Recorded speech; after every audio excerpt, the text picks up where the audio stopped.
Έχει υπογραφεί η σύμβαση, έχει δημοσιευθεί και στο ΦΕΚ, υπάρχουν περιθώρια ανατροπής, έχει προσβληθεί στο Συμβούλιο Επικρατείας και στην Επιτροπή Ανταγωνισμού της Ευρωπαϊκής Ένωσης. Υπάρχουν περιθώρια να αλλάξει, θα σας πω. να ανατραπεί. Κάθε σύμβαση ελέγχεται αν είναι σύμφωνη με το δίκαιο της Ευρωπαϊκής Ένωσης. Επομένως, είτε το κράτος υπογράφει τη σύμβαση, είτε ο ιδιώτης, αυτή η σύμβαση μπορεί να ακυρωθεί αν αποδείξουμε δύο πράγματα. Πρώτον, ότι πρόκειται για κρατική ενίσχυση και είναι κρατική ενίσχυση όταν θα πάρει έργα ΕΣΠΑ 520 εκατομμύρια. Και δεύτερο, όταν αποδειχθεί ότι υπάρχει μονοπόλιο το οποίο στρεβλώνει τον ανταγωνισμό. Και το αποδείξαμε και με τη συζήτησή μας σήμερα και έχουμε πολύ περισσότερα στοιχεία. Άρα λοιπόν αυτό μπορεί να ανατραπεί. Για να ανατραπεί χρειάζονται ορισμένες κινήσεις. Εγώ όταν είχα πάει, ήμουνα στη Ζάκυνθο, 1η Αυγούστου συνέπεσε να γίνει εκεί Περιφερειακό Συμβούλιο. Μάλιστα. Πήγα λοιπόν στο Περιφερειακό Συμβούλιο και για να γνωριστώ να απευθύνω ένα χαιρετισμό. Είπα τότε και δημοσίως ότι για μένα το κεντρικό θέμα λέγεται αεροδρόμια και ξεπούλημα αεροδρομίων. Εγώ ως Ευρωβουλευτής το αντιπαλεύω και υπόσχομαι ότι θα κάνω και κινήσεις στην Ευρωπαϊκή Ένωση. Και πράγματι στις 27 Αυγούστου, με το που άνοιγε η Ευρωβουλή, κατέθεσα μία ερώτηση που είπα αυτά τα οποία λέμε τώρα. Παραβίαση των κανόνων ανταγωνισμού και κρατικών ενισχύσεων. Περίμενα μέχρι προχτές και δεν είχε έρθει καμία απάντηση. Χτες μάλλον. Προχτές. Κάσαμε και τις μέρες.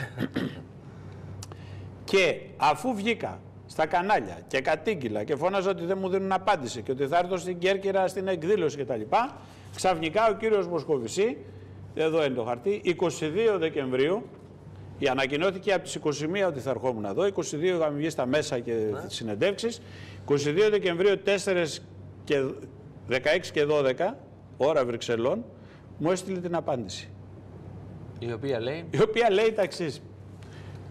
Δεν ξέρω, ψάχνω να βρω ποιος αμυντικός έπαιζε εδώ στην Κέρκυρα που τράβαγε κλωτσιά και πέταγε την μπάλα στην εξέδρα. Κάπως έτσι.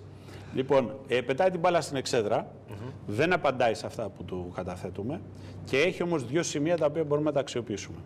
Λέει ότι η συμφωνία εγκρίθηκε από το Ελληνικό Ελεγκτικό Συνέδριο και υπόκειται σε κανονιστικές εγκρίσεις τόσο σε εθνικό όσο και σε ενωσιακό επίπεδο. Δηλαδή θα την ψηφίσει η Βουλή και θα επικυρωθεί από τη Βουλή.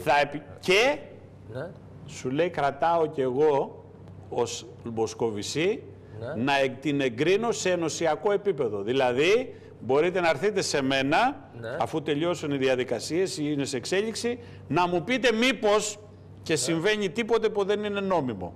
Και επειδή τώρα εμείς δεν τρώμε κουτόχορτο, διότι η ερώτηση ήταν αναλυτική, του λέγαμε τα στοιχεία, θα πάμε λοιπόν και θα του πούμε ήδη σας υποβάλαμε αυτά τα στοιχεία, πάρτε κι άλλο ένα φάκελο αναλυτικό, να πείτε εδώ αν πρόκειται για θέμα παραβίασης ανταγωνισμού. Άρα λοιπόν εγώ δεσμεύομαι, θα επανέλθω με νέα ερώτηση προς τον κύριο Μοσκοβισή. Δεύτερο, η επόμενη παράγραφος, γιατί είναι αυτά τα βρυξελιώτικα, τα ωραία. Σε περίπτωση λέει που οι εθνικές αρχές, η Ελλάδα δηλαδή, το ΤΑΙΠΕΔ, κρίνουν ότι η συμφωνία συνεπάγεται χορήγηση κρατικής ενίσχυσης και δεν ξέρει αυτός, του δώσαμε τα στοιχεία και αυτός δεν ξέρει, θα πρέπει να το κοινοποιήσουν για έγκριση στην Επιτροπή. Δηλαδή κρατάει μια πισινή και λέει αν είναι κρατική ενίσχυση με αυτά τα 520 εκατομμύρια, τότε δεν μπορεί να προχωρήσει η συμφωνία αν δεν την εγκρίνω εγώ ως Κομισιόν. Μα για να εγκρίνει αυτός μια κρατική ενίσχυση χρειάζεται μεγάλες διαδικασίες. Επομένως, πιθανόν και να την ανατρέψει. Τι μας λέει λοιπόν, ότι ναι μεν τα πράγματα περπατούν, όμως σε τελική ανάλυση κρατάει μια πισινή. Και επειδή αυτός κρατάει μια πισινή, θα κρατήσουμε 10. Και θα πάμε λοιπόν και θα κάνουμε πρώτη ενέργεια ερώτηση, δεύτερη ενέργεια κατάθεση αναλυτικού φακέλου με στοιχεία τι είναι ο βίος και η πολιτεία της Fraport. Τρίτον, παρέμβαση στην Ολομέλεια του Ευρωπαϊκού Κοινοβουλίου ξανά. Ήδη σας λέω, έχω κάνει δύο παρεμβάσεις. Η μία έγινε 29 Οκτωβρίου και η άλλη 12 Νοεμβρίου για το θέμα. Και κατάθεση αναφοράς στην Επιτροπή Αναφορών του Ευρωπαϊκού Κοινοβουλίου. Αυτά μπορώ να κάνω εγώ σαν Ευρωβουλευτής.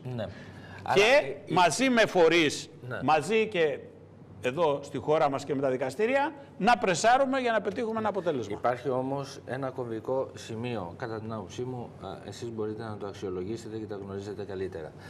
Μιλώντας στη βραδινή μας εκπομπή, στο Λόγο Αντίλογο, με τον πρόεδρο του ΤΑΙΠΕΔ, τον κύριο Πιτσιόλα, μας είπε ότι στόχος είναι η Fraport Σλέντελ, η κοινοπραξία, να μπει... γιατί και ο κύριος Κοπελούζος μέσα, έτσι δεν είναι μόνο η Γερμανία. Να μπει με την έναρξη της νέας το πολιτικής περίοδου. Τώρα, το 16. Ας μπει. Άμα μπει τώρα και το ακυρώσει τη συμφωνία η Ευρωπαϊκή Ένωση... Αν μπει τώρα, δεν είναι μετά δύσκολο να ακυρωθεί, ακόμα και αν υπάρχουν... Τίποτα, δεν υπάρχουν τετελεσμένα, διότι η Google, είδατε, την έχει βάλει στο στόχαστρο και τη Google και τα Facebook η Κομισιόν και τους έχει αλλάξει τον αδόξαστο. Έχει πολύ μεγάλες πολυεθνικές οι οποίες έχουν μπει στο στόχαστρο. Δεν λέει τίποτα. Και την Coca-Cola και τα Starbucks και τα λοιπά.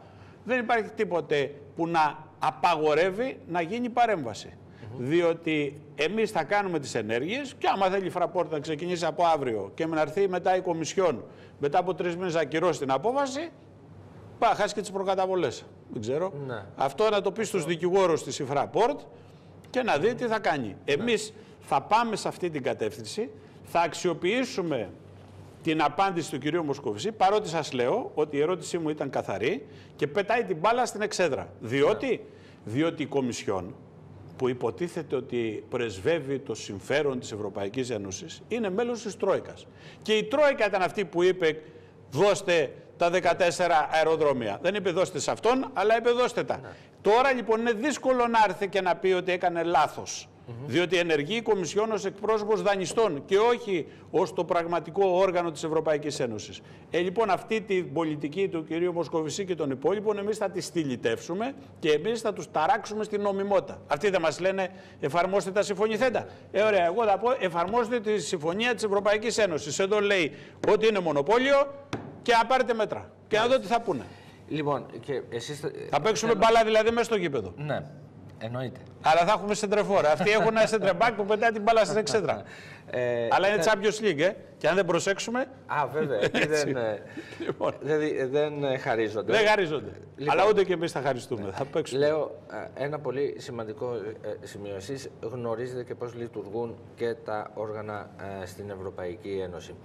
Η Πανελλήνια Ομοσπονδία Εργαζομένων στην Υπηρεσία Πολιτικής Αεροπορίας έχει προσβάλει αυτή την συμφωνία στην Επιτροπή Ανταγωνισμού. Τώρα, ως Έλληνας λέω εντάξει, τα Ευρωπαϊκή Ένωση, Επιτροπή Ανταγωνισμού... Είναι μαζί. Ναι. Αν πάμε σε... θυμίζει Μπλάτερ. Βέβαια. Και Πλατινή. Και Πλατινή, ναι. Τιμωρήθηκαν και οι δύο. Ναι. Λοιπόν, το ένα είναι αυτό.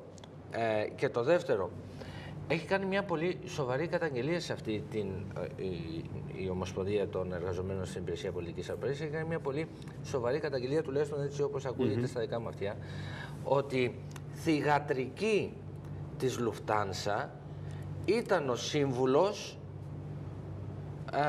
του ΤΑΙΠΕΔ σε αυτήν την διαδικασία παραχώρησης των αεροδρομίων.